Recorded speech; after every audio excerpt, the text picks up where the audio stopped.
Welcome to the Business of Thinking podcast. This is the place for high achievers who want more than motivation. They want mastery. Here we skip the surface level talk and go straight into the psychology of high performance. Hello and welcome to the Business of Thinking. My name is Richard Reid and I'm excited today to be joined by Nigel Taberner. And Nigel is a former police hostage negotiator. Nigel, welcome. Hey, thank you. It's nice to be with you. So how do you end up doing something like that for a job? Do you want to take us back in time to growing up, the things that sort of shaped who you were and where you ended up in that career? Yeah, it's crazy. My kids are so jealous of me because I knew before I left primary school exactly what I wanted to do when I went into the world of work. I only ever wanted to be a cop. It's all I ever wanted to do. So, yeah, I was your typical teenage boy. So, I switched on just before my O-levels, completely and utterly blew them. Okay. I got virtually nothing. I had, so age 16, the idea was I was going to go into sixth form, do my A-levels, go to university, join the cops as a graduate. Yeah. Boom, dead in the water. Age 16, I was working at a bus building factory in Wigan. So I wasn't exactly living the dream. I was operating under bus chassis covered in old tea bags and wood shavings. It wasn't ideal. So you only rose up. Yeah, absolutely. But I never lost that itch. And the crazy thing is now, and what I'm always telling my kids, and I'm a school governor, when I go into school, I'm saying to kids, where you start is never where you end up. If you told that 16-year-old kid that when he was going to retire 35 years later, he'd be a detective inspector in counter-terrorism policing and a hostage negotiator who'd saved over 130 lives, he would have laughed in your face. Yeah. He really would. But like I say, where we start is never when we end up. It's a journey, and it takes you to some pretty strange places. And yeah, I went to some strange places.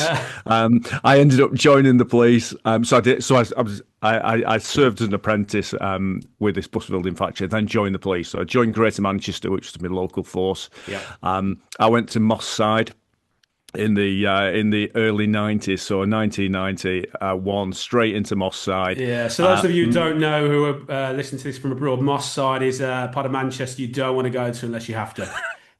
So at the time it was called the Bronx of Britain, Gunchester. It had got a bad reputation, and rightly so. I mean, at the time we had a shooting or a stabbing nearly every day of the week. And sadly, a lot of young lads lost their lives in tit-for-tat shootings and stabbings. But it was a great place to learn your trade. Oh, wow. It was a baptism by fire. We had an amazing team. We would run through walls for each other. We had great leadership. And like I said, we'd do anything for them. But a moving target is harder to hit. In the cops, so I went off to the riot squad and spent a good couple of years there. Glutton for punishment. That was the place to go as a young man, and got involved in some cracking kind of high profile jobs there. Every time somebody needed locking up and there was any element of risk or anything like that, we were involved. So you got involved in some cracking jobs. But after, I think, probably about 3 or 4 years in there, I decided it was time to grow up, get promoted, and I went down to Manchester Airport, where I spent the vast amount of my career, probably 10 to 15 years in total there, in different counter-terrorism, protective security roles. And I loved it. I really enjoyed working down there. It was a really nice atmosphere. It was interesting. I was involved in a unit that were there to police underneath the flight path. Okay. So you've got all this protective security around aircraft when they're on the ground, and you're going through security, you're being X-rayed. But actually, once it's wheels up, there's nothing. Yeah. So we were running a team that was protecting aircraft once they'd taken off. So it was linking in with the military around military hardware. It was fascinating. Wow. And then I moved on from there to the counter-terrorist unit for real. Was involved post Manchester bombing, and also had a very interesting couple of weeks in Salisbury after the Shripple attacks with the chemical agents. Okay, okay. So we're going to delve into which is that. Yeah, definitely going to delve not into that. not too far, mate. I could tell you, but I'd have to shoot you. Ah, okay, Um, okay. so it was an interesting world to be in, and Yeah. but running tandem with that was my role as a hostage negotiator. So there's no such thing as a full-time hostage negotiator. Mm, Because you think about it, 10 years as a negotiator, 130 jobs, that's a lot of downtime. mm. So a lot of time with my feet up on the desk waiting for a job coming in. So you do it on top of your day job. Yeah. So at this point, detective inspector, counter-terrorism policing by day, hostage negotiator by night, and whenever they need me, and constantly on call. And that was a job that absolutely fulfilled me. So I mean, I had tell us some. more about that. So what were what was Yeah. it touched on? What were the skills that maybe you naturally had or you developed that made you good at that? Yeah, so I had some great jobs in the police, but that was the one job that ticked every single box for me in terms of why I joined the police. Yeah. So I joined the police for two reasons. I wanted to fight crime at the highest level, and I wanted to protect vulnerable people. Mm, Those were my drivers. That was what got me up in the morning. That was what fulfilled me, not just professionally but personally, as well. And so it was a no-brainer initially when I saw the application form came out. But then I looked at the application form and you start getting those little voices in your head that go something like, hostage negotiator, you, honestly. Oh, come on, Nigel. You're in a force of 8,000 people. There were so many people who were better communicators than you, more resilient than you, better connected. You know what? Just better than you. I took advice off far too many people. It was going to affect my mental health. I wouldn't be able to protect my family from the sort of jobs I was deploying to. It wasn't the career development move I thought it was going to be. They were dead right about that because it really got me in conflict with me bosses in my daytime roles. Oh, okay. But it was a role that absolutely fulfilled me and changed me in so many ways. I mean, the skills that I learned as a negotiator didn't just make me a good hostage negotiator. They made me a better police officer, for certain a better leader, but also a better husband, a better dad, a better friend. Because the skills that I was learning touched all of those areas of my life. The only thing that was different was the level of risk. Yeah, it's interesting, isn't it? Because I guess we don't tend to think about conflict necessarily in terms of family and friends, but it happens on a lower level quite often, doesn't it? And as you say, the same sorts of skills. And were you formally taught those things, or were these things that you naturally knew how to do? I think I've always been a good communicator. I've always liked the sound of my own voice. So and I've never been kind of shy. Yeah, I've never suffered from that kind of imposter syndrome. Yeah, I get nervous like everybody else. You can't fight your own biology, but it's never something that kind of got in the way. yeah, I suppose various other jobs that I've been in the police prepared me for it. In terms of being in the riot squad, I went into the riot training squad, so I was used to standing in front of people and articulating myself. The big thing for me was learning how to listen.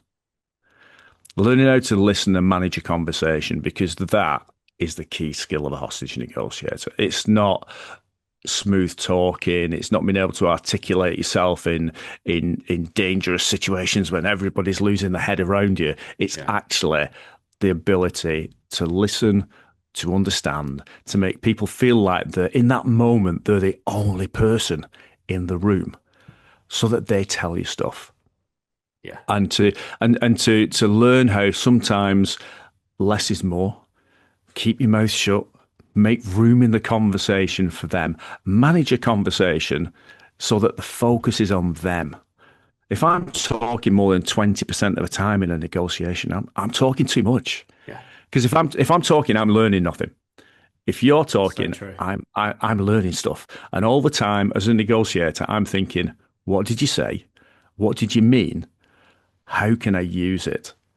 People think that listening is this pink and fluffy skill, and it's not. It's tough.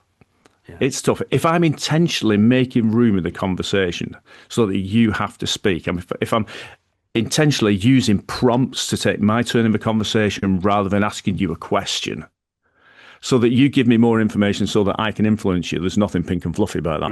Mm. Totally agree, and it sounds very reminiscent of the kind of things I do in coaching and therapy. And it's some of it's facts, but it's for me, and maybe you agree. It's the looking for the emotional leverage. Yeah. Yeah, What's the absolutely. significance for you? Not what's my assumption about what that means for you. Yeah, Yeah, and it's about that. It's about having good emotional intelligence. It's about not working on the assumption because you've been through something yourself. You understand how everybody else feels in that same situation. I know exactly what sad feels like for me. I've not got the first clue what sad feels like for you unless I ask you to articulate it. yeah, So it's about having good emotional intelligence. It's about being able to manage a conversation. There's so much crossover between what we do as hostage negotiators and NLP, coaching. I used to take all this stuff into my one-to-ones with my team members I bet. because Yeah. it was just so transferable. And one of the toughest conversations we used to have. So people very often say to me, "Were you looked after as negotiators? You know, what support did you have around you?" Nothing. We had our team members around us, the cadre. You got the strength and the support from the cadre, those people who got that shared experience. But they made us go to the force psychologist once a year. It was mandatory. Like I was that guy. I was that guy. I know. I know how painful it was. can you Yeah. can you just imagine a conversation between a hostage negotiator and a Yeah. psychologist? Yeah. We were just sat there looking at each other, going, Stand "This off. is your this is your silence, mate." Yeah. Yeah. So yeah, listening is the hostage negotiator's superpower. You Yeah. know, I can it's totally what agree with it's what makes them different because nobody else is doing it. And you know, I very often say that the number of times that I deal with an incident, and inexplicably after 40 minutes, 50 minutes, somebody would say to me, "Can I put the knife down now? Can I come down now? Can we end this now?"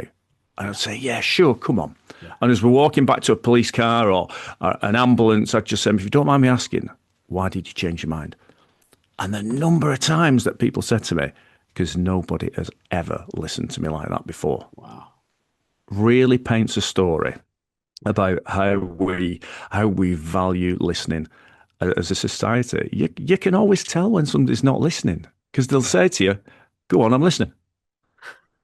Yeah. They You know, overemphasize it. Yeah. yeah, they've normally got one of these in the. You can't see it, can you? They've normally got one of these in the hand. They've got a phone in there, and they're tapping away on it, going, "Yeah, go on, I'm listening." You can't. Yeah. It's impossible. It's impossible. You know, and very often I'm asked by business leaders as I go around, "What's the one thing I can do?" You know, I'll do a 3-hour interactive workshop with them, and they'll say, "Ah, brilliant. But what is the one thing I can change today?" And my answer to them is absolutely unequivocal. You want to become a better leader. You want to become more influential. Become a better listener. Yeah. It's an absolute game changer. It will pay you back so many times over. It's untrue. Yeah. Yeah. And it's interesting, isn't it, that how people often pitch those questions. What do I need to do? And it's more about how do I need to be? Mm. Yeah, absolutely. And I think that's why some hostage negotiators. Well, the main reason that people fail hostage negotiators courses is because they try to be a hostage negotiator when actually the thing that you need to be is yourself. You need to be the best version of yourself. As a matter of fact, you need to be the version of yourself that you need to be to influence that individual. But it's got to be authentic. If you walk in with that, "I'm the hostage negotiator," then you're just going to fall flat on your face. I was unapologetically me. And 19 times out of 20, it worked a dream. The 20th time, I got bitten. I'd be bitten for being over familiar or using language that they didn't think that I should be using. But I was just unapologetically me, and it works. People face. It does, doesn't it? We have a sense of when people are being authentic, and we often hold back when we think that they're not. So I totally subscribe to that. Really interesting. And you mentioned quite a lot about teams. Not just in this role, but in other roles. And I noticed that when I worked with City London Police, that my role as the therapist often had less value because people trusted their teams. How do you build that trust in a team? How do you get that? I think a lot of it is having that shared experience. I mean, my wife she has no idea of some of the incidents that I went to. I wouldn't burden her with it. She wouldn't be able to comprehend it. Mm. The only people who could were the people who had been there and who had felt that themselves. And that's how we used to look after each other. If I'd had a bad negotiation, I would go to another member of the team and say, do you know what? It didn't go well last night. Here's me recording. Can you have a look at it and see what you think? Just the first 10 minutes. Yeah. Didn't feel it connected. So it wasn't just about there. That's a bad negotiation. Well, maybe not that bad. It was actually about supporting each other, helping each other develop and become better as well. Yeah. But yeah, just being there. I mean, I was very fortunate. In the 130 incidents, I never lost anybody. I've got colleagues up and down the country who did, and I know they got more support from people within the cadre than they did from beyond. Yeah, I can totally believe that. And it's interesting what you're saying there. I do a lot of work with organisations around feedback, and often people shy away from it or get very defensive. But I guess some of it is recognise the intention behind it, isn't it? As much as how you give the feedback. It sounds as a team that you trust each other to know that the feedback was coming from a good place. Yeah, absolutely. And that's the thing, where is this feedback coming from? Is it coming from a good place? What are their intentions in dealing with this feedback? Because we've all been in training. I certainly have within the police, where you've been sat there listening to feedback and you thought, well, they're just trying to destroy me. This isn't about trying to build me up and make me better. This is about trying to destroy me, and that's absolutely key. When I'm stood in somebody's garden looking up at the back window and there's a man holding a gun to somebody's head, in that moment, don't get me wrong, I'm not a hostage negotiator. I'm the hostage negotiator. But when I come down, when it's all over, I don't want high fives and accolades. What I want to know is, how could I have done that better? Yeah. How could I have performed at a higher level? What did I do when I triggered him at that point? What was it I'd done? What was it I'd said? Yeah. How can I avoid doing that in future? And that's actually why hostage negotiators are as good as they are, because when we train, we play for keeps. So when we're doing, you can call them role plays. They weren't role plays. Oh, grief! Simulations, whatever. We used to train against hostage negotiators, so they knew what you were trying to do. They tied you in bits. The toughest negotiations I was ever involved in were not operational ones. They were simulations. I've had people killed over the phone. I've had people had fingers cut off over the phone, and it felt real and it hurt. Yeah. But you know what? It really prepared me for when I deployed operationally. If you can go above and beyond, then I guess you can more equipped to deal with the reality. Yeah, I felt it before. I'd been there before. I'd experienced it, and therefore I wasn't overcome by it. Don't get me wrong. You were still nervous. You still had the same physiological reactions that everybody else had, but you were able to manage it because you'd been there before. 10 years. And I was never, ever, ever within my comfort zone. And I guess it's dangerous to be too much within your comfort zone, isn't it? Get complacent. Yeah, absolutely. I used to cringe when I used to hear some negotiators talking about jobs that they'd deployed to. Maybe they were dealing with somebody in crisis, which forms a big part of the role. Yeah. Probably the majority of roles are dealing with somebody in crisis, not somebody with a gun or a knife. Yeah. So you can get complacent and you think, you know what, I go in, I've got my usual opening line, I've got my usual patter. And I get people saying to me, well, Nigel, we all know after 40 minutes, this is what they're going to do. We know the pattern. Dangerous. It's like, no. You're not listening. You're not present. No, absolutely. And I'd say, which would you prefer? Would you prefer to be negotiating with somebody in crisis, or 4 guys in a bank with a failed bank robbery with sawn-off shotguns and stockings over their heads?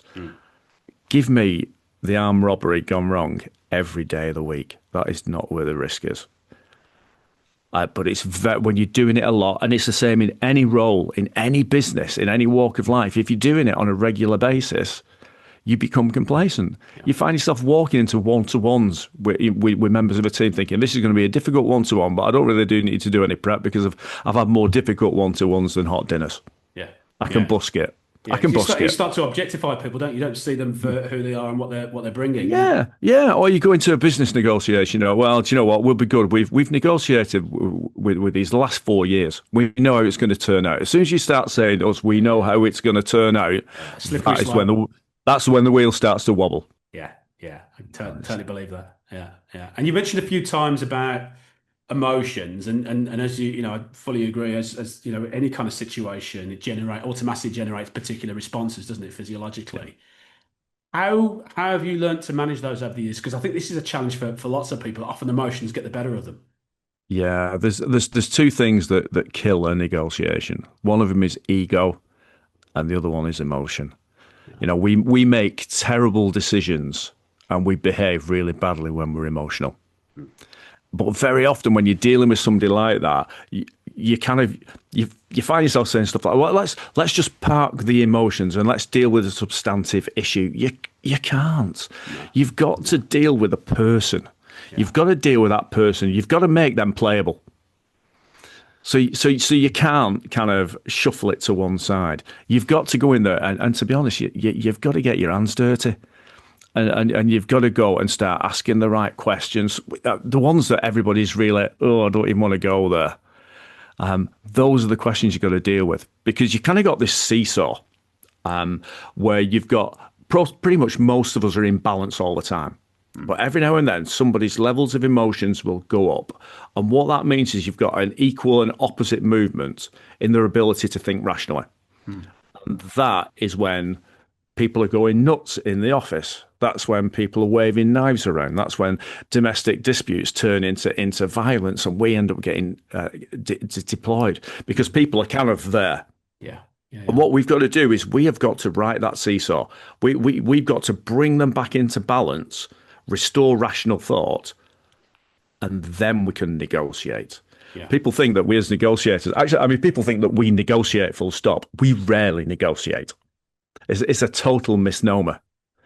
Again, you think about it, that armed robbery down the road, 4 guys in there, they've got 40 hostages. What's the negotiation? Do I say to them, I'll tell you what, if you give me 30, you give me 30, I'll let you have 10. There's no deal to be had. It's about connecting with people. It's about dealing with emotions. Yeah. Ultimately, it's about getting people to like you, getting them to trust you, so that you've actually earned the right to be able to problem solve, to reframe things, to make suggestions. Yeah. But you've got to earn the right to do that through developing that relationship.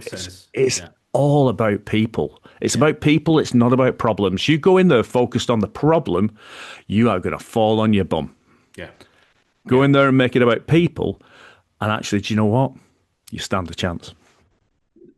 Totally subscribe with that. Subscribe to. I think it's really, really wise advice. And I think it was interesting what you were saying before about quite often when the negotiations, if negotiation is the right word, given what you just said, when the negotiations come to an end, it sounds like it's often those other people making the decision to put the gun down or the knife down rather than you imposing it. And I guess those are the best solutions, aren't they? When people come to their own conclusions about what needs to happen. Yeah, absolutely. And very often, we will do that through. Ultimately, it's about getting down to what the values and beliefs are of these individuals. So I'll get somebody talking, I will keep them talking. That is the key skill of a hostage negotiator. If I can get them talking and keep them talking, we're in business, I'm dead happy. And I'm digging. And what I'm digging for is values and beliefs. Yeah. Because once I've got a handle on those, I can use that stuff. Because I can argue with you, trying to get you to do something based on my values and beliefs all day and what's important to me, and I'm never going to get anywhere. But if I can find out what your values are, and I can show you that what you're saying, what you're doing, what you're suggesting is not in line with those, you're now having a very, very difficult conversation with yourself. You're having a very uncomfortable conversation with yourself.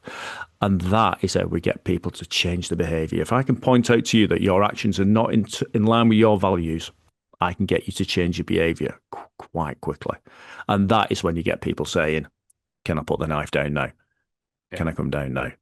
Can we just call this a draw now? I want this to finish now. Brilliant. Come on. And actually, at that time, have I actually talked him into doing anything? No. I've probably just listened him to death. I've not talked him into doing anything. Don't get me wrong. At the upper end, you need to be able to speak persuasively. Yeah. You need to be able to show that you're competent in what you do, and we do that by expressing ourselves verbally. And you need to be confident. But that's not the key skill of a negotiator. I've worked with some really good negotiators over the years, and some of them were as quiet as church mice. They really were. You'd struggle to get a word out of them. Interesting. But they could listen. Yeah. Yeah. It's totally, it seems quite a passive thing on the face of it, doesn't it, to listen? But as you say, so powerful. And a lot of the time we're quite dismissive of it. Take it for granted. Yeah. Yeah, and that's the ironic thing. I mean, we use a lot of the active listening skills to manage a conversation. Yeah. And actually, the active listening skills, people would consider them to be passive. Yeah. You use them minimal encourages. You might be echoing something that you find of interest. You might summarize. They all seem very, very passive. Even when we do ask a question and we try to encourage negotiators not to ask questions, we ask them to use fillers instead. To make it the other person's turn. Even when we ask a question, it's a tell me question. It doesn't even sound like a question. It sounds like an invitation to speak. Can you give us an example?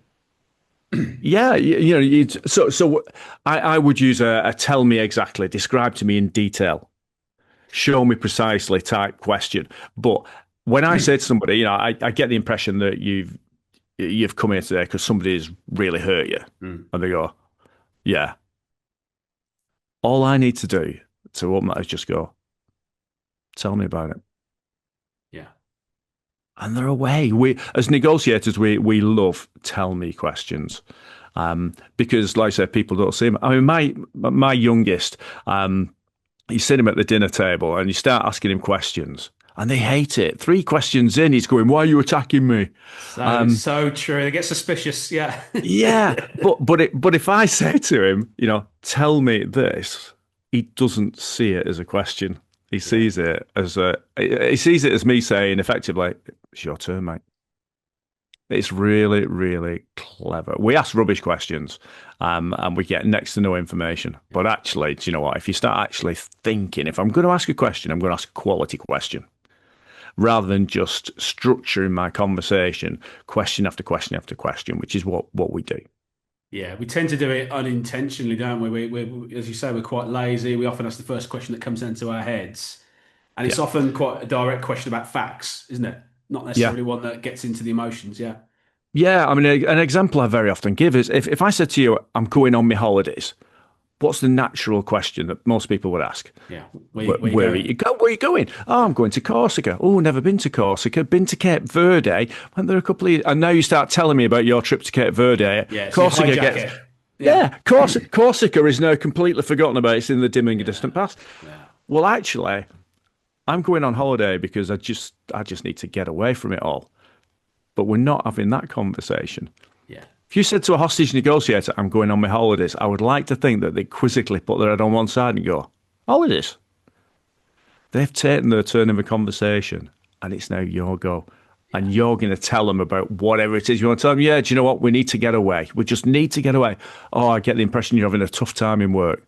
No, work's good, but my mother-in-law's not very well. We've got some respite care and we're getting away. Now we're having a completely different conversation. You're away then, aren't you? Yeah. Yeah. Yeah. Yeah, absolutely. Yeah. And they think it's about them. Yeah. So they know I'm listening. They trust me. So they start telling me even more. And you just go down this spiral.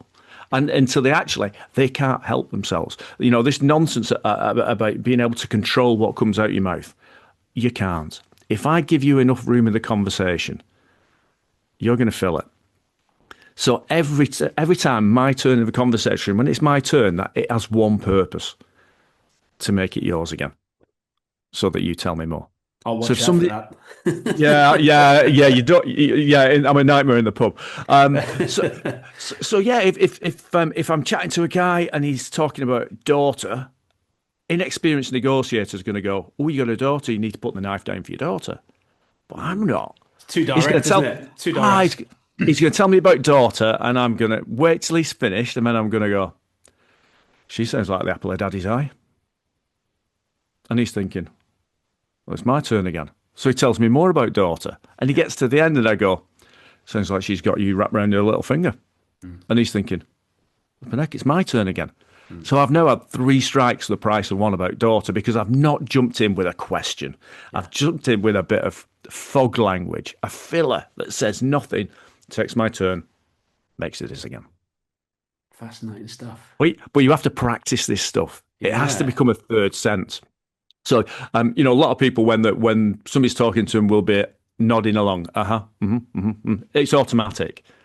I do it intentionally because I know if you say something and I nod my head and go, I've made it your go again. So you'll tell me more. So you'll say, I'm going to the cinema tonight. Oh, it's my go again. Yeah, I'm going watching the new Superman film. I've just got more information just by a well-timed, Yeah, and it's not too intrusive either, is it? No. That's the thing, people put up these barriers when they think you're delving too quickly. Yeah. Yeah, it's really, really clever, but you do need to be able to practice it. We always used to find as negotiators somewhere to practice this stuff. I used to do it in the school playground. I'll pick the kids up from school and some poor soul would get actively listened to for 20 minutes about anything. Because you can't just switch it on and off. You can't not do it for 2 months. Yeah. Which is again is why it's so important that we used to practice having these difficult conversations with each other. Some negotiators, if they weren't particularly active on the rota, they could go months without a negotiation, which is not good. Yeah. And literally they would get deployed to a job and it'd be like, okay, what do I do? Where do I start? So that's why it's so important. And we as people who actually ran negotiators courses would say, when did you last have a job? Do you need to come in for a little bit of a bonnet up? Do you need a bit of an MOT? Let's have a look at you. Even if it's just 2 of you sat back to back on chairs. Yeah. Just having a conversation and practicing using the skills. Yeah. Yeah, because so important. Yeah, absolutely, and that's exactly the same as if you're having one-to-ones with the teams and stuff like that. You need to know exactly what it is you're going to say. What's the outcome that you're looking for before you go in there? First of all, we have a negotiation strategy. Yeah. So what are the outcomes that I'm looking for? What do I need to do in order to deliver that? And we practice things like our opening line. When people go into a boardroom delivering a presentation or the speaking, very often it's off the top of the head, or they'll have written it down and read it half a dozen times to try and commit it to memory. No, that doesn't work. Hear yourself say it. As I'm going to a job, as we're flying down the motorway, I'm practicing my opening line out loud and in the first person. Hi, my name's Nigel, I'm here with the police. I can't even begin to imagine what's brought you here today. Tell me about it. Over and over and over. If I've got somebody with me, I'll practice it with them. Yeah. Why? Because when I get there and I open my mouth, it sounds like me. And in a way, it's warming up, isn't it? It's like an athlete going to a race. They don't just start running, they warm up. Yeah, absolutely. So if sort of very often now, if I'm going speaking at a conference, the organizer will say to me, we've got you a room on one side, Nigel, so you can collect your thoughts. I'm going, no, it's the last thing that you need. Yeah. You want to be practicing, using your chatting to people, warming up. Yeah, that's important. But what's also important is not just walking out and starting talking. If you're nervous, especially us guys, it comes out 2 octaves higher than you intended. Doesn't even sound like you. Actually, if you've practiced it, you open your mouth, it sounds like you sound good. That helps build confidence, and negotiation is a confidence game. And if you start off thinking, this is going well, you're away. If you actually start off thinking, I sound a little bit shaky, that didn't sound quite right. You're on the back foot, yeah. I can tell he doesn't like me. Why is he frowning? Then that little voice starts pecking away in your head. So yeah, we practice our opening line out loud and in the first person. And the best piece of advice I was ever given, which I still give to people, any difficult conversation, you need to know your direction of travel. You need to know your strategy, but we practice meticulously for that first 60 seconds. because that's the first impression. That's what we need to nail. That's where we establish what our personal branding is. That's where we show that we're warm and we're competent. And you know what? I'm here to sort this out. That's great advice. After that, you're away. So it doesn't matter if it's a 17-year-old kid going for an interview at university, whether it's you applying for a job somewhere, whether it's you going into a boardroom doing a presentation. Practice that opening line and practice that first 60 seconds over and over again. It is a game changer. It makes all the difference. Yeah, I think that's great advice. It frames it, doesn't it? Sets the tone. Yeah. That's why I'm able to walk into these crazy situations, stand there in this garden, looking up at a bedroom window, man there with a gun to somebody's head, and you deliver your opening line, and it is perfect. Why? Because it's not the first time you've heard it. It's just massive, and I would say that to absolutely anybody. And it's not just kind of that first impression the first time you meet somebody. It's each and every individual conversation that you have with somebody. If I've got a telephone negotiation, I might have 30 phone calls in a day. As soon as I put that phone down, my mate's not going to say to me, "Excellent, Nige, high five." First thing they're going to say to me is, "What are you going to say if that phone goes now?" Well, I'm going to say no, out loud and in the first person. Let's hear you say it. And that's massive. I think that's fantastic advice. And you've obviously retired from the police now and you're doing a lot of keynote speaking. What are the challenges? What are the challenges that you encounter when you're having conversations with people within the workplace? Oh, I've got to be honest. I'm loving it. I miss negotiating like I miss my right arm. And I miss my colleagues.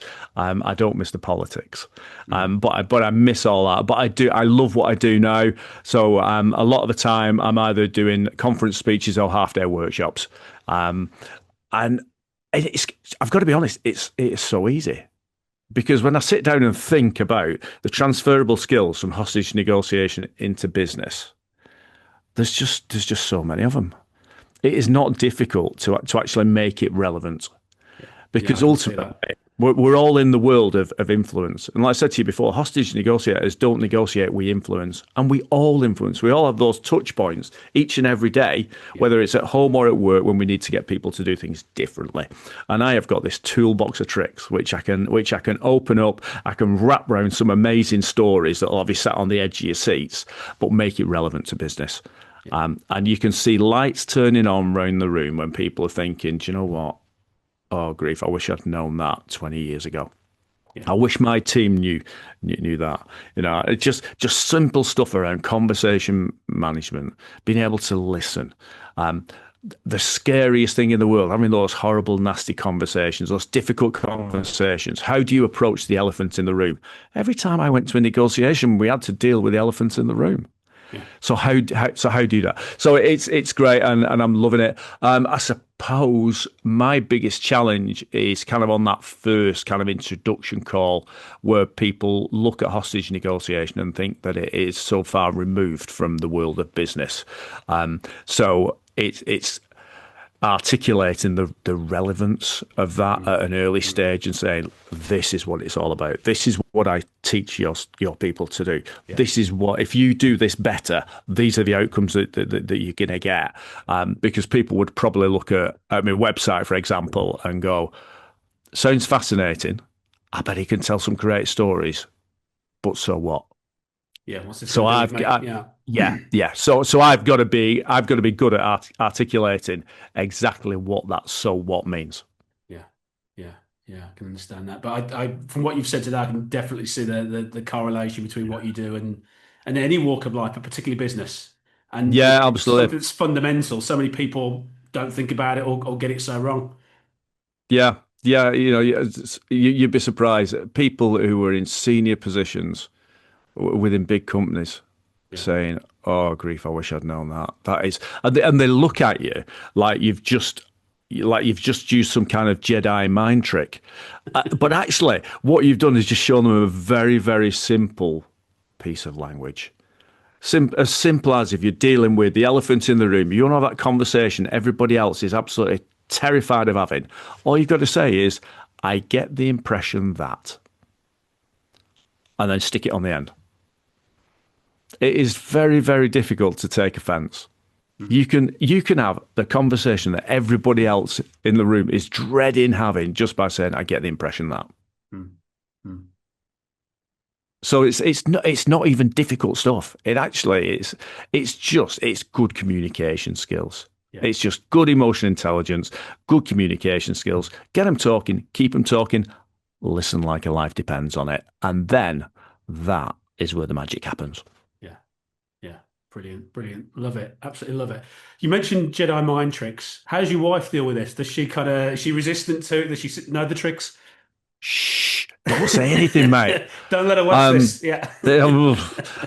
Most of them don't work, mainly because she knew me for a long time before I was a negotiator, so she knows the difference. She knows how I communicate. She knows how I react in different situations when I've not got the negotiator kind of switch pulled. Some stuff does work. She does fall for I get the impression, or it sounds to me like I'm sensing that. She doesn't see all that. Whereas if I was daft enough to echo her, she would look at me and go, seriously? Whereas my kids, it does work on them. I mean, they're older now, they're 24 and 20, but it does work on them because they didn't really know how I communicated before. Yeah. So if you're gonna use this stuff on your kids, start early.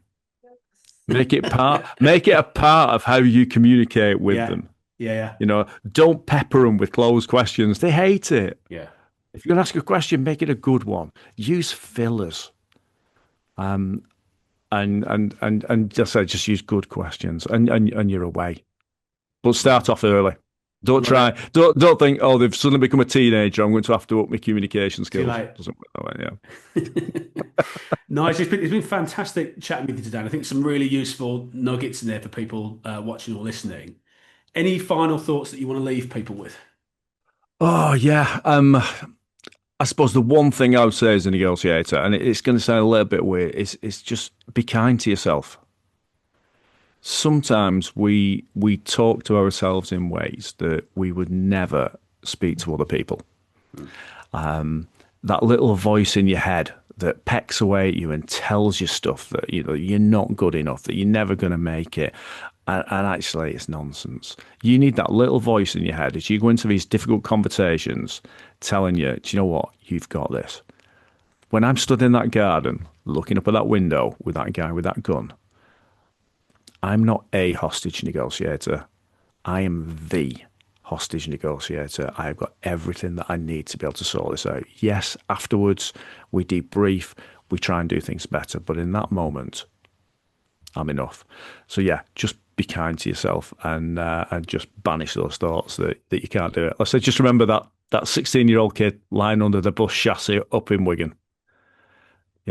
Sometimes we have no idea what we're actually capable of. Back in the day, I'd have a laugh you out of town. So be kind to yourself. Fantastic advice. And if people want to find out more about what you do, where can they find out? Yeah, so I virtually live on LinkedIn. So Nigel Taberner, if you find me on LinkedIn, love to connect with people and have conversations online, or you can find me on my website, www.nigeltaberner.com. Fantastic. And we'll share those links when we post the video. Cheers. Thank you. Brilliant. Nigel, it's been an absolute pleasure. Thank you so much. You're welcome. You take care. Lovely to speak to you. This is the business of thinking. Mastery doesn't end here. See you in the next episode.